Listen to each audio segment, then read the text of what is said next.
My name is Brandy Butcher, and I am doing component 6 for SimPath Sim 440. So with this component, I will discuss the data in which I collected in the SimPath family assessment. Nursing diagnosis that I came up with regarding one of the people that I assessed, a community health nursing diagnosis, a plan of care in which I will submit along with this video.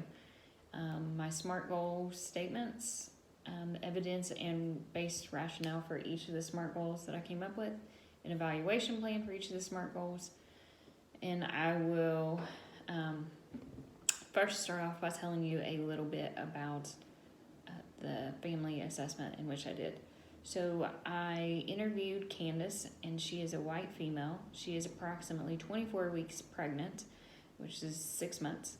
She already has 2 children. One is Braden, and he's 6, and the other one is Brandy, and she is 2. She is employed part-time, 4 days a week, 4 hours a day at her son's school, so she gets approximately 16 hours a week, and she makes $8.50. So if she works the whole year, that's like $7,000 for the year. But since it's school, she takes probably 3 months off, so she only makes yearly $4,000 some dollars. The father for Braden is not in her life. She says that he just recently got out of jail for domestic abuse, which was toward her, and he is currently out on a work release program. She says that he's not in the same city, that she is currently worried that he will find them and come back. Brandy's father, as well as the father to her unborn baby and her current boyfriend, is Jesse. He is employed at his father's liquor store in Sentinel City. He does not sound like a good guy. She said that he has a short temper and gets very angry. She did not mention that he hurts her in any way. However, it does seem like that situation could escalate to a domestic violence situation. So she said that when he comes around, she does drink alcohol and smokes pot. She also says she smokes a half a pack of cigarettes a day. She does receive child support for each child, but not regularly. She said whenever they pay, she gets $250 a week for Braden and $214 a week for Brandy. Braden has a disability, so he gets $1,100 a month for that. She said that when Jesse is around, he does act out more, and the doctors say that is part of his disability. She says that they go to the grocery store at Joe's Grocery, and that she doesn't really know how to cook, so she only buys frozen food, cereal, and soda. They don't have any vehicle. She uses public transportation when she can afford it. If she can't afford it, she said she just walks to work. She doesn't really have any family support. Her landlord watches the baby when she works, and sometimes she says if she needs to, she will leave them home alone. But she hasn't been doing that lately because of her nosy neighbors. She's not great with protecting them. She does say that she doesn't leave them alone with Jesse because she's afraid of what he may do, but she still lets him come around with the kids being there. So with that being said, the nursing diagnosis that I picked was for the children, and it was increased risk for malnutrition among school-aged children as evidenced by only buying frozen food, cereal, and soda at the grocery store, as demonstrated by verbally saying that she's not a good cook. So I did my care plan on that diagnosis.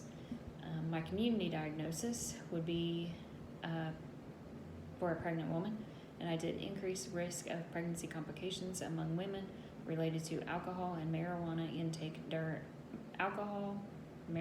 and tobacco intake during pregnancy, as demonstrated by miscarriages, stillborn babies, and preterm labor.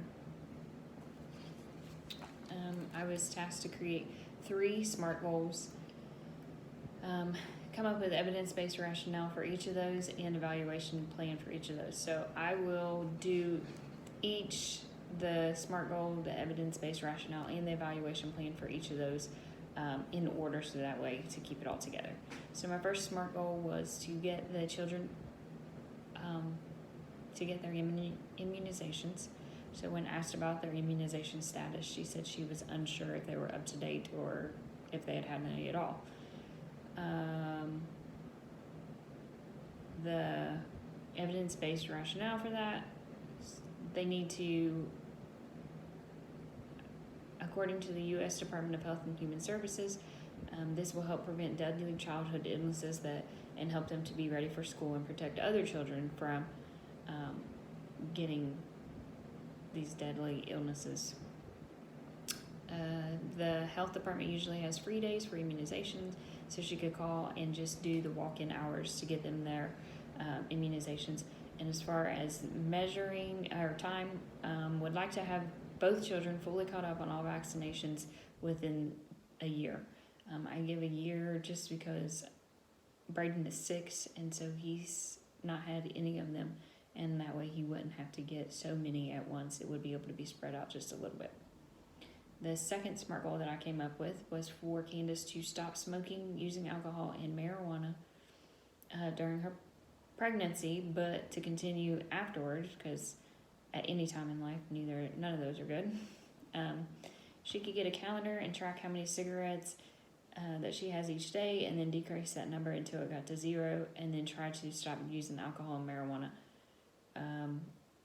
If she needs help doing so, the gynecologist or her primary care physician could definitely get her into a free program or help her with assistance.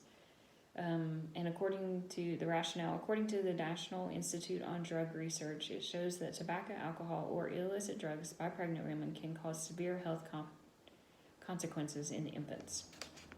And the goal for that would be for her to start that program within the month. And the third SMART goal would be for her to start receiving prenatal care. So when asked how far along she was, she said she thinks she's 6 months. So to me, that implies that she's not certain because she hasn't been to the doctor to keep track or to find out. So my third SMART goal is for her to start receiving prenatal care. She needs to call the OB and make an appointment, take the first available appointment, and keep that appointment. Candace has low income, so she should be able to qualify for Medicaid services to help pay for her visits. And according to the NCBI, no or inadequate prenatal care is linked to low birth weight and poor pregnancy outcome. Ideally, she would have her first appointment within a week of calling her OB. So that is my component 6, family assessment. Thank you.